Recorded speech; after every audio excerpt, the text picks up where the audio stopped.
অবাধ, কিন্তু আমরা তাকে যথেচ্ছ বা সঠিক উপায়ে ব্যবহার না করে আমরা তাকে অপচয় করছি। অর্থাৎ আমাদের প্রকৃতি বেঁচে থাকার জন্য যে সম্পদগুলো দিয়েছে, কয়লা, পেট্রোলিয়াম, উদ্ভিদ, বনজ সম্পদ, সেগুলি আমাদের যতটা প্রয়োজন আমরা ততটা ব্যবহার করব, কিন্তু তাকে ভবিষ্যৎ প্রজন্মের কথা ভেবে তাকে অপচয় না করে তার দিকে লক্ষ্য রাখতে হবে। এছাড়াও আমাদের জল সম্পদের দিকে নজর দিতে হবে।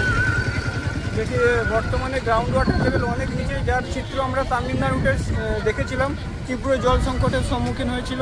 তাই জল অপচয় না করা, ভৌমজল গ্রাউন্ড ওয়াটার যাতে নেমে না যায় তার জন্য আমাদের বিভিন্ন জলাভূমি সংরক্ষণ করা, এটি আমাদের দায়িত্ব নয়, বরং এটি আমাদের মৌলিক কর্তব্য। তাই গান্ধীজি এই প্রসঙ্গে একটি কথা বলেছিলেন যে প্রকৃতি আমাদের প্রয়োজন মেটানোর মতো সম্পদ দিয়েছে, বাট মানুষের লোভ মেটানোর জন্য নয়। তাই এই প্রসঙ্গে আমাদের যতটা প্রয়োজন সম্পদ ততটা ব্যবহার করব, আর সম্পদের অপব্যবহার করবো না।